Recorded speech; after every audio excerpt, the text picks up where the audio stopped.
Times Magazine, I think it was titled Trapped, that might not be clear, I might not remember that right, but it talked about when they knew George was coming, this was back in 2001, how, I mean, it was winter there, and these villagers, they just huddled together, and like there was a group of like 200, and they would just keep rotating in. And they made it to the Iranian border, but then they were turned away, and they didn't all make it back. The elderly and the young, didn't make it. But people don't realize what's going on in Afghanistan. So I'm throwing the ball to you if you could hopefully enlighten them. Well, for one thing, if you read the press, it's pretty enlightening. So there aren't many reporters in Afghanistan, but those who are there are almost always with American troops. Yesterday there was a report in the New York Times of a good reporter who's with the new troops that are being sent in to clear new areas. And he discusses, everything's always discussed from the point of view of the American troops, from the point of view of the Afghans.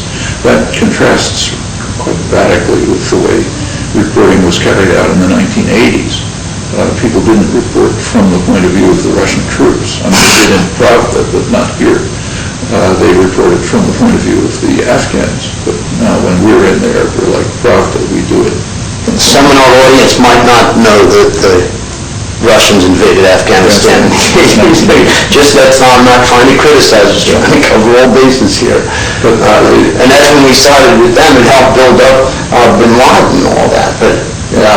But to continue, the report was completely from the point of view of the American troops, their important mission, the difficulties they're facing, and so on.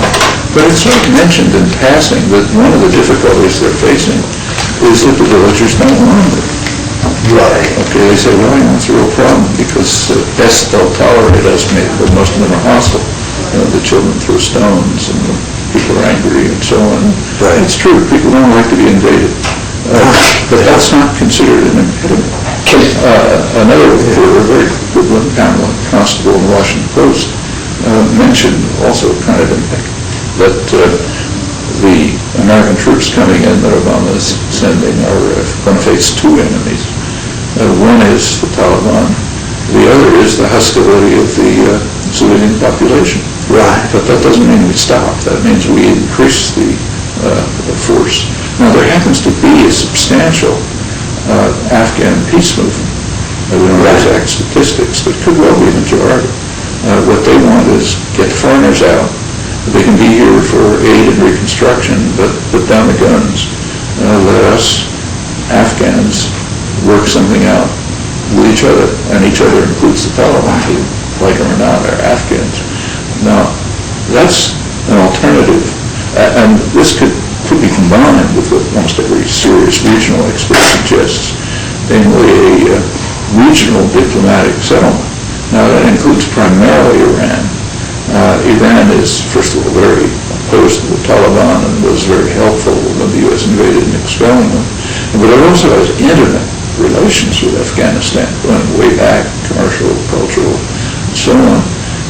And the concerns about Afghanistan, and this also other regional powers. It includes China, Russia, India, none of whom want Afghanistan turned into a NATO base.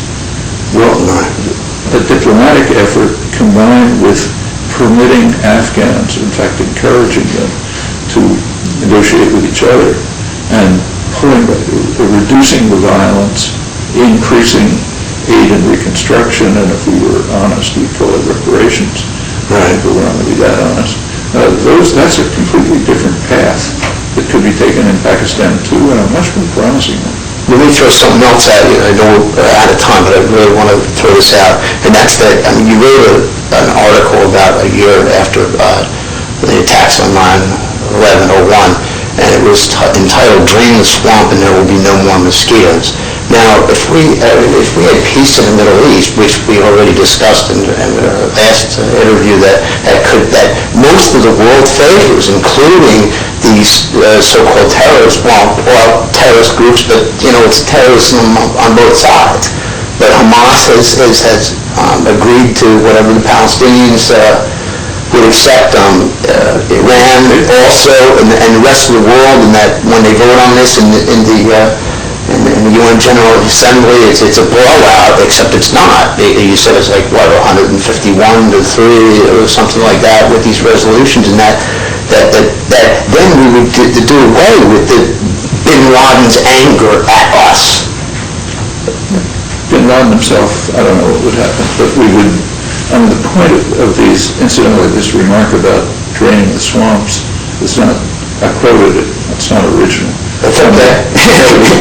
Israeli intelligence. Oh, no, I didn't know that. Former head of Israeli intelligence, who pointed out there's no point going after terrorists. You have to go after the sources of the grievances from which the terrorisms are rising.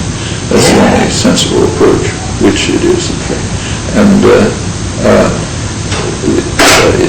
with regard to Afghanistan, it's the same. There are serious grievances, and one of them is they're being invaded. Actually, there was a study done by the main Canadian newspaper, Toronto Globe and Mail, did a study of Taliban volunteers. Now, as they point out,